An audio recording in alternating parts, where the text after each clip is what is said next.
Hey everybody, welcome back to The Negotiation. And on today's show, we did something a little bit special. We had held a webinar with WPIC and Alibaba Cloud earlier this week to kind of celebrate and recap the enormity and immensity of Singles Day and the shopping bonanza that it is. We had Hao Lin, head of channel and strategic initiatives at Alibaba Cloud, on the show, as well as Joseph Cooke, president of WPIC Marketing and Technologies.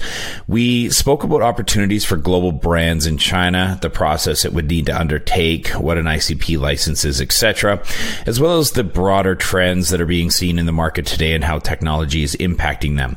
We then shifted gears into talking directly about Singles Day. I think we eclipsed last year's record, hit about $38 billion in sales, and we talked about some of the trends that we were seeing there, as well as some of the winning tactics the brands had used to be successful. We captured the webinar and are now producing it and releasing it to everybody as a podcast. So without further ado, I think we'll just jump right into it, and I hope you enjoy. Home to over 4 billion people, the Asia-Pacific region boasts one of the most powerful consumer markets on the planet. Not only is it home to half the world's under 30 population, but it's also home to more than half the world's internet users. It's a market no globally minded brand should ignore, but entering markets like China is no easy task. Just ask the likes of Microsoft, Google, Uber, and Facebook. Times are changing, and with the right partners, doors are slowly opening as more and more companies find success expanding into the markets of the Middle Kingdom. I myself spent 8 years in China, mostly as a venture capitalist, helping early-stage tech companies enter the Asia-Pacific market successfully. This show is dedicated to uncovering and examining successful China entry and growth strategies by interviewing the people behind those success stories. My name is Todd Embley, and welcome to The Negotiation, brought to you by WPIC Marketing and Technologies. Hello, everybody, and welcome to the show today. Thank you for joining us. My name is Todd Embley, and I am the host and executive producer of the Negotiation Podcast, and I'm excited to be moderating this fantastic webinar on winning with cloud computing in China.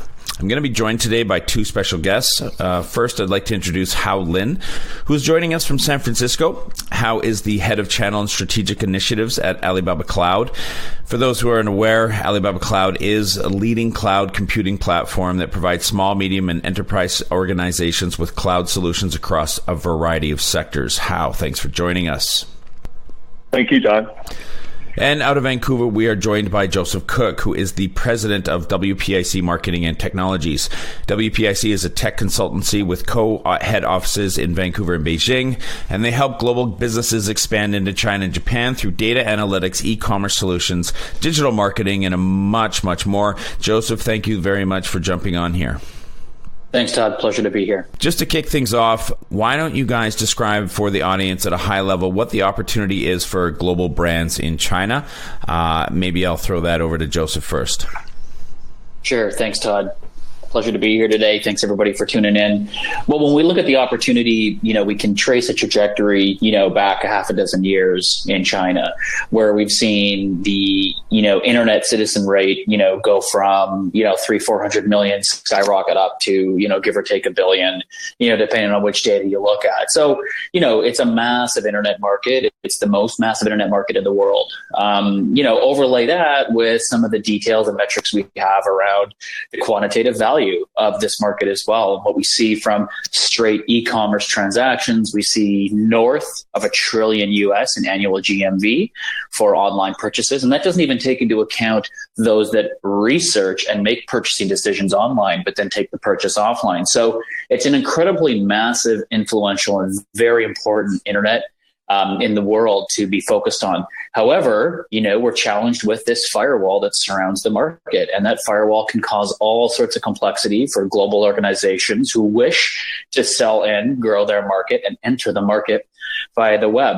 The importance of understanding what that firewall does, can't be overstated. And this is why, we want to talk about cloud solutions inside the market, the importance of understanding what that is and ways to mitigate the penalties that the firewall will provide to you. Okay, Hao, same question. I'll toss it over to you. Do you want to maybe give the audience a look into what the opportunity is for global brands in China? Yeah.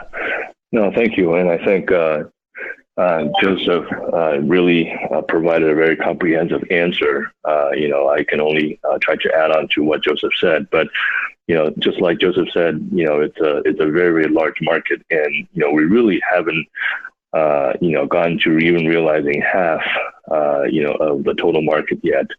A ton of internet users, a ton of mobile users, and because of the unique environment, both the habits from the consumers, the widely available and adopted mobile payments, and all sorts of different commerce motions, that have happened right in front of our eyes, in many ways, eclipsing, what's happened in the Western world.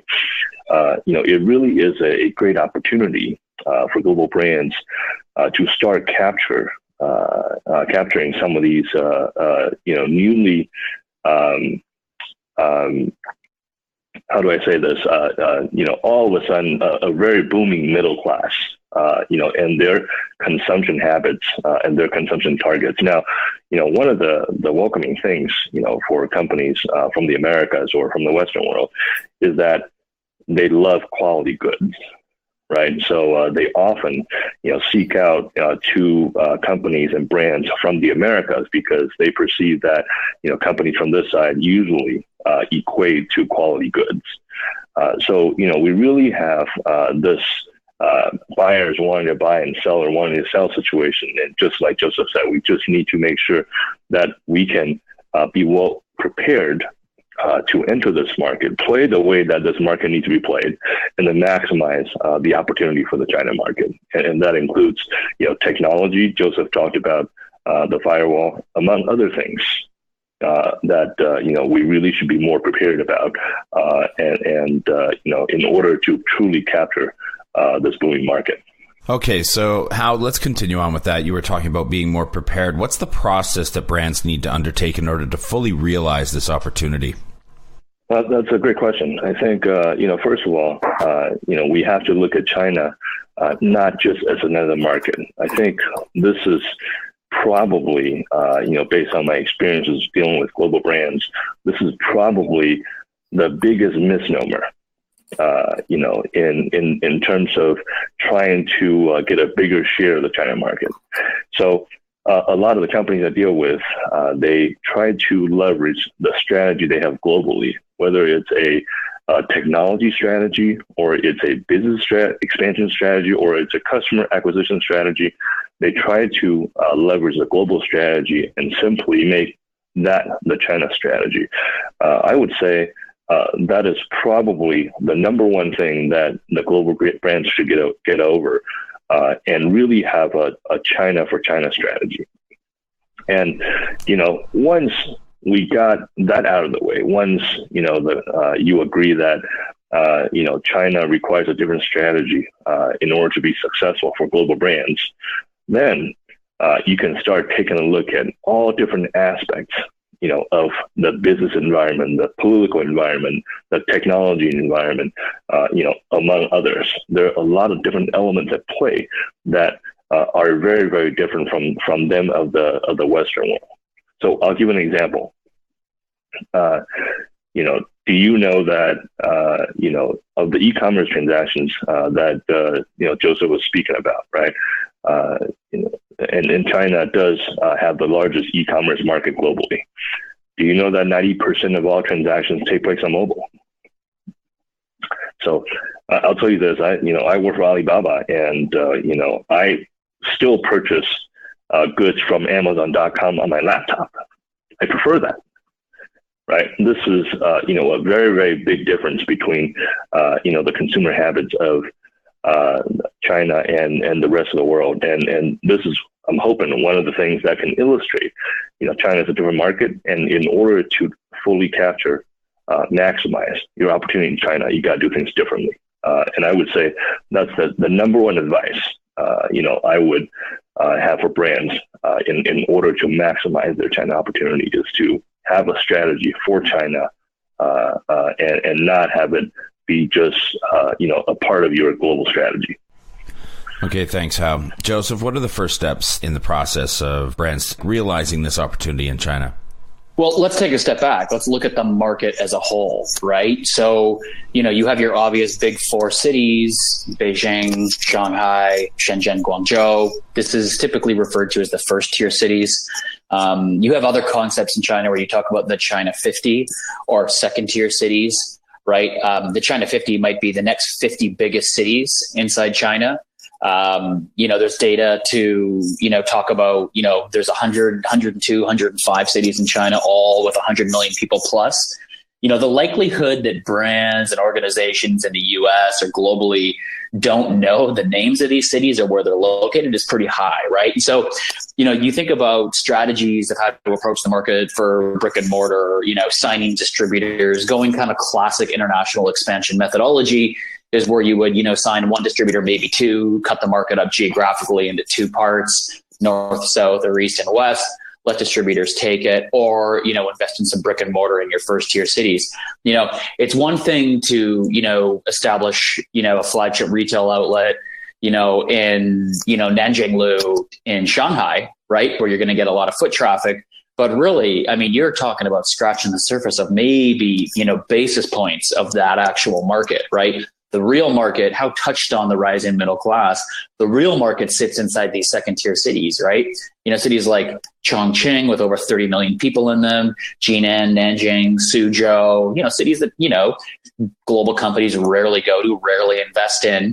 And you have this hunger, of users and customers inside these cities and territories, with a thirst for foreign brands, high quality products, just like how outlined. And how are they accessing this information? How are they learning about these brands? And how, most importantly, are they making these purchases, right? It's happening through web. It's happening through digital. Primarily, it's happening through mobile, right? I think there was news that had just come out about, the largest 5G network now being inside China. This is obviously going to support the thesis that Hao just outlaid about mobility, right, which is going to touch, the majority of that country fairly soon. They're looking at 850 million people having access to this 5G network inside China. So, as you said, and your question was, what's the first step to approaching this? Well, I think the first step is probably to understand what the market makeup really is, right? It's diversified, it's spread across a huge geography, but it's largely centralized inside mobile and inside web, right? So although it's large and complex and spread out, the gateway into it really is fairly straightforward. You can put this into one page, right? Through mobile, through digital, through the web, through good IT. And these things then all boil down to accessing the Chinese internet, which is its own internet, which is then powered by the cloud. And in this case, talking about Alibaba Cloud is a perfect example of taking, best in class infrastructure to access the world's largest internet purchasing e-commerce market. The approaches are fairly straightforward, right? We acquire a local domain, a .cn rather than a .com. We register that domain to acquire an ICP license. This is essentially a license plate for a domain to allow content to be hosted inside China, right? We register this domain with the Ministry of Information, the body that oversees and regulates the web inside China. Once we've done that, we can then open up hosting on the cloud inside China. Once we've done that, then we can push content in there. So it's really a 3, 4, 5 step process, which is a fairly light lift. To be able to do that, there's some complexity around compliance and regulation and approvals and licensing and things like that. But there's some pretty straightforward ways to lower that bar and mitigate that general red tape. Okay, thanks, Joseph. Maybe speak a little bit to the sort of opportunities having a dedicated .cn. You mentioned the .com, then going to the .cn and the ICP. Getting that .cn inside the market, what does that do for opening up the market for a brand? What does the world look like from the lens of a company that's using these technologies we're discussing versus those who are not? Yeah, well, once you have a .cn and you're hosted inside the market, then you're in the game. Right? Now you can start rolling out tactics and methodology, content strategies, marketing strategies, various digital strategies inside the market to now actually go after it. You can play ball in the game, right? If you're not localized via domain, via ICP, via getting inside the Chinese cloud network, then you're subject to whatever's going on a macro level. And I'll give you some examples, right? So, the firewall around, China's a bit of a black box. we test, we measure, we analyze, we pull data, we get some ideas of the consequences of what the firewall really does. And we get some clues and some patterns, right? Some patterns that we've been able to discover is that, the firewall throttles non-Chinese web traffic on a daily basis.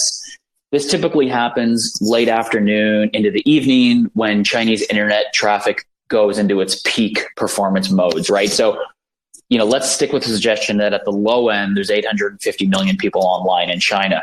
That requires a lot of metal and a lot of networking and a lot of fiber to be able to support that, right? When we hit max demand online inside China at that period of time, the firewall seems to prioritize domestic traffic that sits on local domains, that has an ICP, that's gone through the approval processes for content delivery inside the market, right? So for brands that sit on a .com/CN, use some kind of a global CDN, that they think can push Chinese language pages into China, what happens when the throttling starts to fire up in the evening when you most want to be live inside China is that traffic starts to get slowed down and sometimes fully blocked. And this is just a nature of capacity inside the market, right? Really nothing else. So, trying to outsmart the firewall by mitigating, doing the right thing, by maybe trying to cut a corner by going on a CDN really isn't going to get the result. And we have countless examples of brands trying to do that.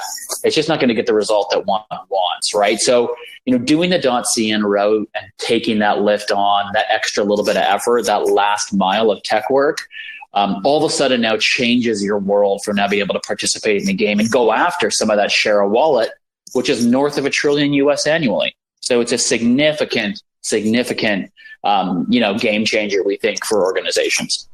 How do you want to jump on that as well? Maybe you have a different perspective on the value of a dedicated .cn. Yeah, maybe from going away from a pure performance perspective, which Joseph outlined extremely well. It's as part of the cybersecurity law, from the Chinese government that was implemented at the beginning of 2018. It's now required for a foreign company when they want to own a domain name in China, they need to register it with a Chinese registrar. So let me tell you what that means. You can no longer go buy a domain name from GoDaddy and then try to apply for an ICP with it. Okay, so maybe I can speak to it a little bit more technically. You might or might not need to get a .cn. It could be whatever else, but it definitely cannot be your global site. So the intent behind this cybersecurity law and its stipulation on ICP is to ensure that global companies have a China-specific site. So, by what Joseph just talked about, which was extremely detailed, not only does it have significant performance advantages by having a .cn with ICP, but it is now also compliant. And the Chinese government has every right to shut down a non-compliant website and web domain at moment's notice. And this has happened to some of the largest brands in the world. So I would say that, it's extremely important as you consider, getting a web presence for China, that, you want to make sure that, you can do everything in your power. And again, going back to my, China for China strategy, to really go with a solution that would not only be performant, but compliant. And now I'd like to take maybe a lighter angle, on this issue. I personally met with an outdoor sporting apparel brand based out of Vancouver. This was about a year and a half ago. And, they sell in China. They're a very popular brand in China. And they go through distributors for the most part. And what happened was I asked them about their website performance, and it's not great, but it's doable. We get by. So when I went to China, and I remember very vividly. I was sitting in a Marriott hotel in Shanghai, and I pulled up their website, and I took a video clip of it and sent it to them. The video clip was a minute and a half long. It took over a minute to pull up their website in Shanghai. Right. So a lot of times, you might feel that, the performance is acceptable, or you're not hearing a lot of complaints, from the Americans, but in fact, it is extremely bad. And the reason why you don't hear about them is because customers simply just go elsewhere. There are too many choices, for consumers and on the digital presence of different brands, and they just simply go elsewhere. So, this is not an issue to take lightly, and it's a very important issue. Again, Joseph outlined with a lot of detail. That was very helpful. Yeah, I mean, we're talking about the speed, almost the frenetic nature of the attention of the Chinese consumer. So maybe I'll let you continue a little bit and talk about the types of technologies that different brands need to leverage given this information. Yeah, no, that's a great question. So speed's only one thing. One thing I would tell you is that, the Chinese consumers are very spoiled with the availability of different type of contents. Even if we strictly take a look at, where and what they're able to shop on their mobile phone for, right? They're extremely impatient, which is why, Alibaba has spent billions of dollars literally in building a very robust and fully optimized backbone for China, because Taobao and Tmall, these core businesses of Alibaba depend on the ability to be able to have our consumers get to the content that we want to push to them, literally a moment's notice. So speed is one thing. People are impatient. There are a lot of choices, and if you're slow, if it takes more than a second, people are going to go away. The second thing is the appropriate and the applicability of the content. So, it's extremely important in China to be able to push relevant content to the consumer demographics group that you're targeting. Because this goes into how China is a very different consumer market. So, in the Western world, we have, imagine, a 20-something or 30-something daily lives, right? You have Facebook, you have Twitter, you have Google, you have YouTube, you have Instagram, you have Reddit, among others, right? And all these different companies, have their own different ecosystems. And, they certainly don't share the data across different ecosystems. In China, if you look at it, across commerce, Alibaba certainly dominates. And then you have Weibo, and then you have, which is, a Twitter in China. And then you have, Alipay, which is the dominant mobile payment, in China. And then you have Ali Movies, you have Ali Sports. So there are probably one or two companies that each of them has operating entities that occupy people's daily lives. So I can easily say that Alibaba is a very big part of a consumer's daily life, right? And then that, in addition to the fact that everything is on mobile, so all of a sudden you have all these ecosystem products, all interacting with the same user on the mobile phone.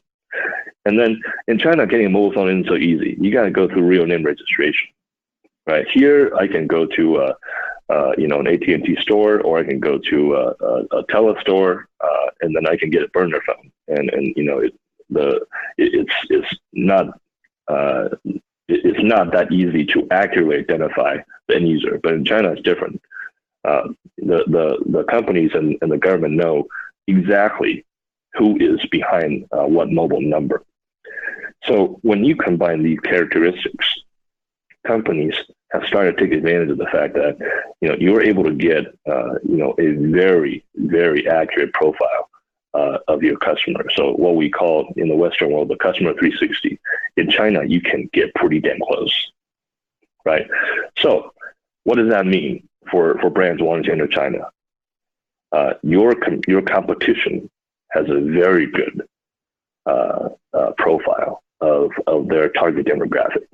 And if you don't, you're pushing out less relevant or even irrelevant contents, and you will be discarded. Right. So that's one thing that is very critical for brands entering China, is that you are encountering competitions doing things that you didn't think was possible, and it is possible in China. So what you have to do is you have to really understand the landscape and understand the technologies available to take advantage of the landscape, and that's what together with Alibaba Cloud and WPIC, that's what we can do for these brands entering the market. Okay. So that was hopefully a long answer to your question, Tom. But it was good. It was good. Thank you very much. Joseph, why don't you jump on that as well? Talk a little bit about how the speed of China's consumers are affecting what type of technologies different brands need to be leveraging. Sure. Obviously how addressed it, across a wide range of relevant points in there. From where we sit, we activate, brands on the cloud, on Alibaba Cloud. We integrate them, through the firewall in whatever way they need to. We'll connect databases and technologies and ERP systems to speak to one another between China and, whether it's the US or Europe or other places where they're located. And help IT offices and CTO teams to, deploy inside the market. The types of things, that we typically see that are, important to organizations as they're, rolling out inside the market is they want to be able to, roll out, online inside China, obviously participate in the market. They're desperate for information. They're desperate for analytics. The market's always been a little bit challenging to pull real data out of.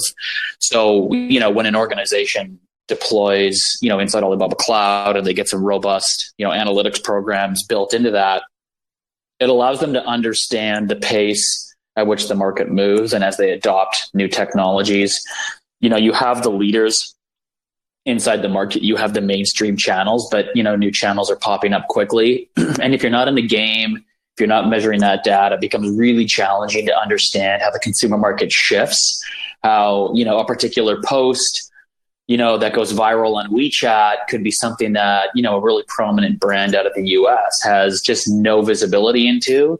And that viral activity online, WeChat, in China could really shift a market to pivot to a new channel, a new platform. There could be, 300 million, US dollars of GMV that gets generated out of a ripple effect of behaviors out of something like that. And, unless you're on the ground, participating, measuring, ready to move quickly, a lot of foreign brands are really going to miss out on that. And we're seeing that in the data, especially coming, freshly out of 11/11 here, really strong performance from a lot of local brands and a lot of local organizations inside China, who by default understand that and have their ear to the track, right, to see where the pace of change goes. So that's really important.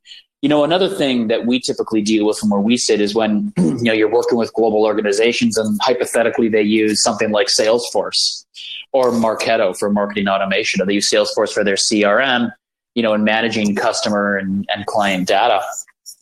Well, something like Salesforce that sits on a global cloud, they don't have pods inside China. There are issues around their compliance inside the market. So, a brand that tries to push via their .com, and their global experience into China to, enable marketing automation or have their CRM, function for them and be useful for them inside China, we start to see these breakdowns inside the market. And so not only does it a matter of, pushing inside of, a dedicated Chinese domain with an ICP and hosting inside the market, but then you get to all the next layers of technologies that just aren't going to stand up well inside the market. And then with that, you're going to get all sorts of data loss, which is, again, not going to enable you to participate and manage the fast moving pace of the market online inside China.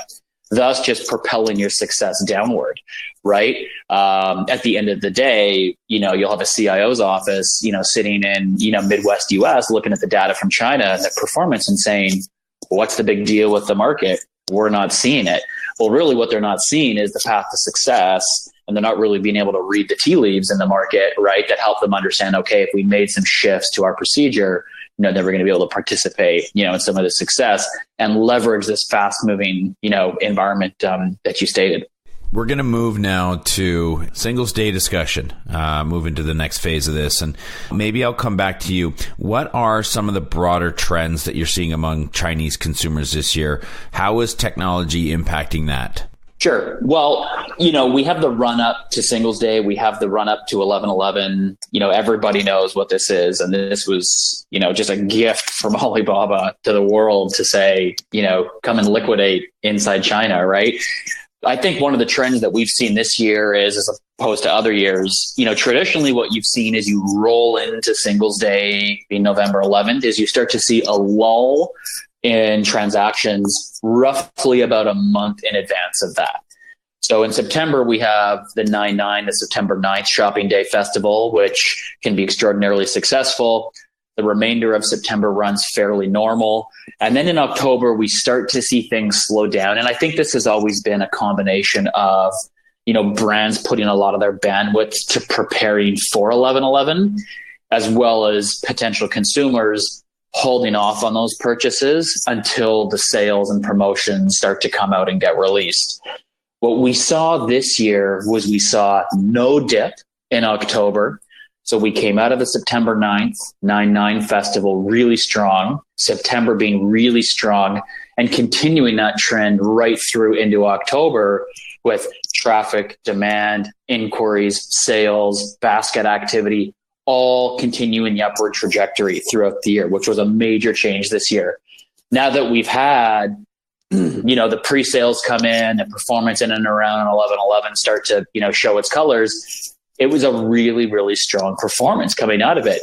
And we got the first indicators coming through in pre-sale where we started to see a lot of baskets fill up and customers lay out those deposits for those particular purchases. So we've been really thrilled this year with what we've seen. We've been really thrilled with what we've seen, throughout October as well. It's really encouraging and getting everybody really excited to continue to push forward for a really successful Q4 and an overall really successful 2019. What are typically some of the winning tactics that brands are using to succeed on 11/11, and then broadly just across China in general? That's a good question. So I think really is to, in order to, the most successful vendors that I've seen on Singles Day, and, I have, one that I call my customer.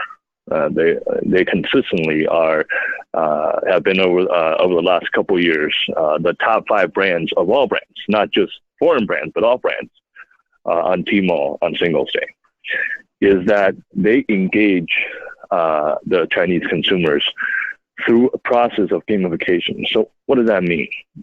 As the Chinese people like to interact, with their mobile phones, and the Chinese people also love games in general, right? So it's no secret that Alibaba has long been doing game shows, similar to what would be a New Year's Eve party sort of thing on TV, the program.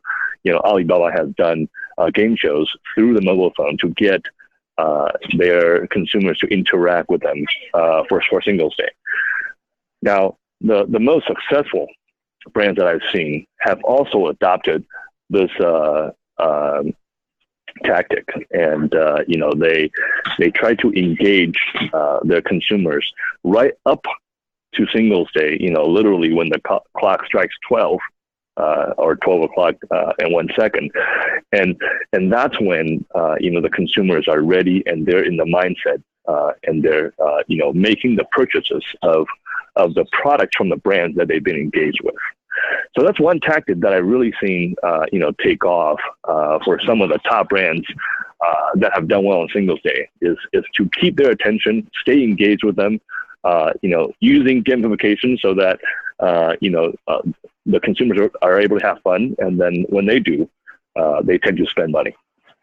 Okay, Joseph, over to you. As we're just finishing 11/11 Singles Day this week, can you speak a bit about some of the trends that you saw for this festival?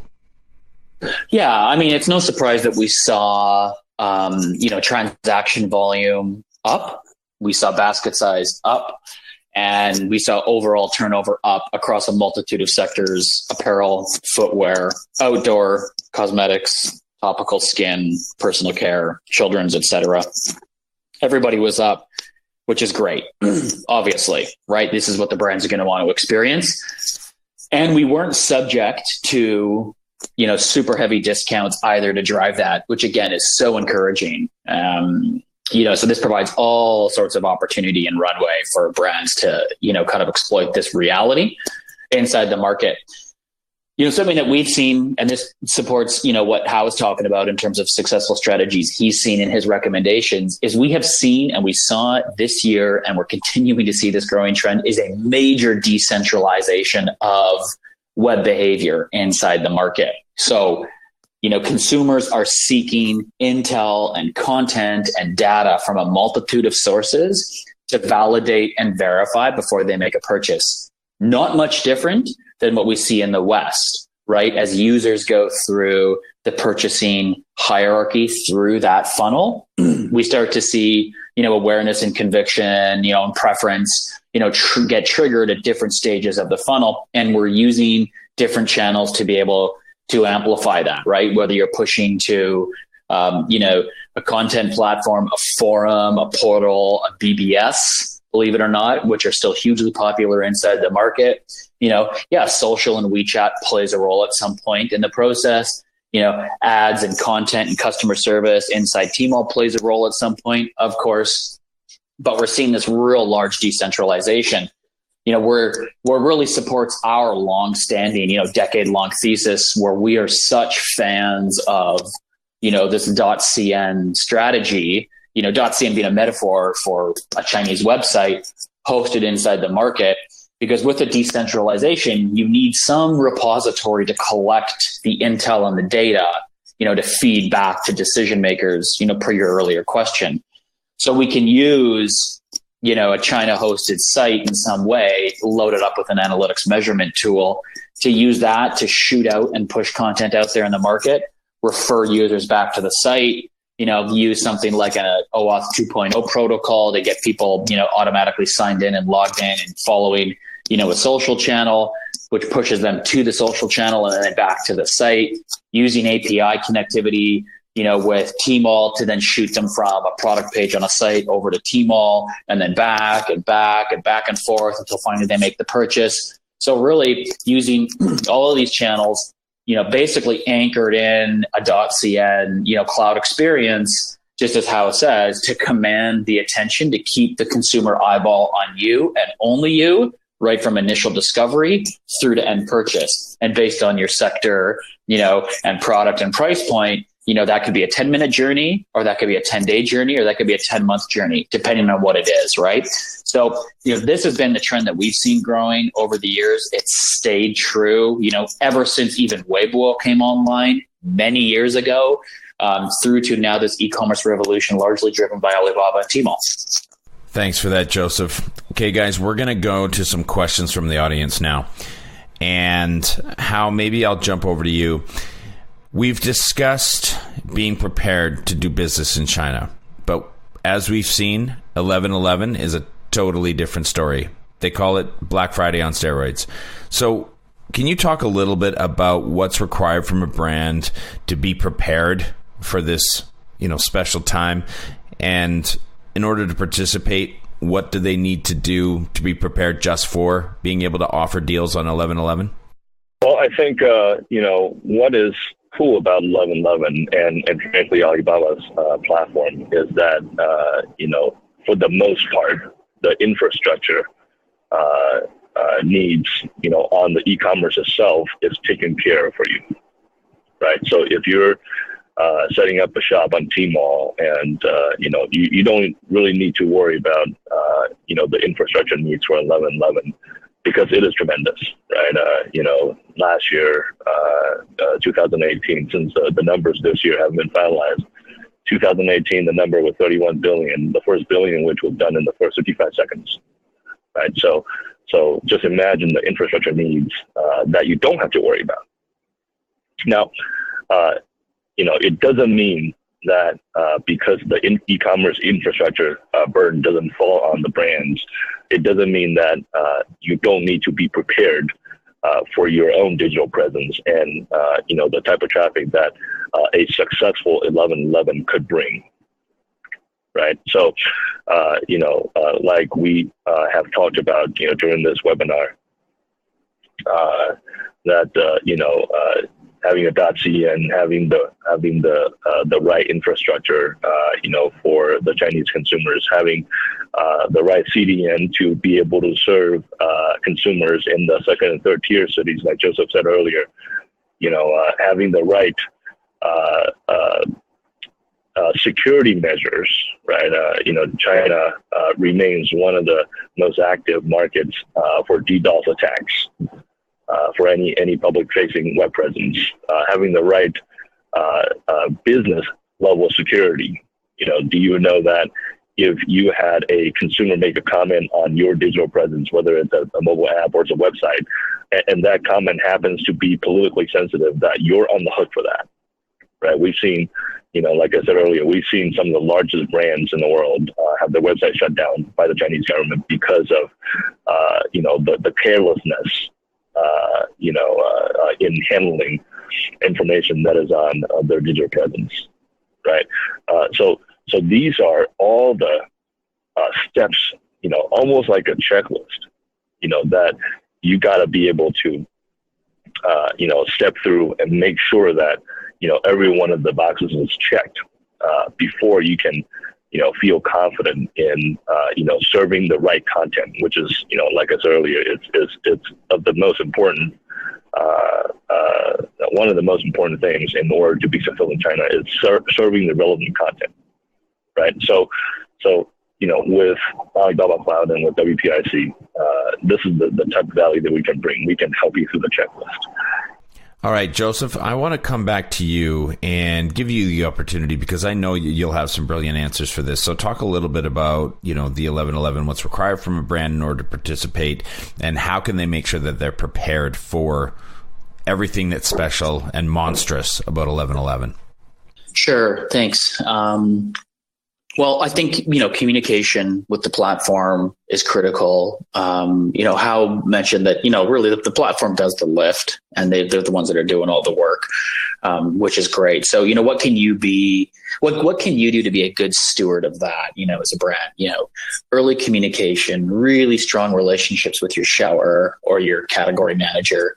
For example, if you're in footwear, right? Communicating early with the category managers for footwear and communicating early, right? Coming out of 618, June 18th, the second biggest sales festival on the market, coming out of that, communicating with, the category manager of footwear, for example, sharing your experiences about what happened in June, sharing some initial plans about what you want to do, getting buy-in from the brand. So, we're a TP, we operate stores. Our methodology is not, for us to go, into Hangzhou to the category manager at Alibaba and say, here's what we want to do for 11/11. Our methodology might be more to grab our client from the US, plan a trip to China in the summer or September, go meet with Alibaba, sit down, get in a room for a couple hours, get on the whiteboard, talk about what the brand wants to do, ask Alibaba how they're going to support you, talk about commitment. We'll bring a bunch of data to the table and strategies and things like this, and really try and sort of level jump compared to our competitive set to say, look, we're locked, loaded, totally prepared to be as aggressive as possible to win our category. And the response from Alibaba is really, really strong. They're really receptive to that kind of attitude if you're legitimately prepared to come in and support them on the lift. So this, out of the gate is what one needs to do, I think, to get themselves really prepared. But ultimately, it comes back to the brand to say, look, what do you want to do? What do you want to achieve here? How big of a day, how big of a sales festival do you want? That's sort of the most important question to answer. Once we answer that, then you apply, the appropriate strategy, starting with at the high end, walking through, like, I stated there around, preparing to go in and, have meetings and have workshops with them, down through to the other side, which, might just be, spinning up some campaigns, nominating 3 or 4 really hot products, putting a light 10% discount on it, and then, running the standard program, inside the ecosystem. All right, Hal, Joseph, can't thank you both enough. I think we're going to have to put a bow on it here now. Thank you very much for coming in. Thank you to our audience and everybody for listening. Really appreciate you jumping on here. Hope you found it as valuable as I did. Thank you to our guests. Thank you to our audience. Have a great day, everybody. Growing a company is hard. Doing it in a foreign market? Exponentially so. The best piece of advice I can give you is not to do it alone. When you start looking across the pond for further expansion possibilities, and I sincerely hope that you do, make sure you choose the right partners to do it with. My good friends at WPIC Marketing and Technologies have almost 20 years of experience helping brands, just like yours, enter China. I hope you enjoyed this episode of The Negotiation, and if you're interested in being a guest or want to connect with me or any of our team, please reach out to us at podcast@wpic.co. And be sure to rate, comment, and subscribe wherever you get your podcasts. 再见。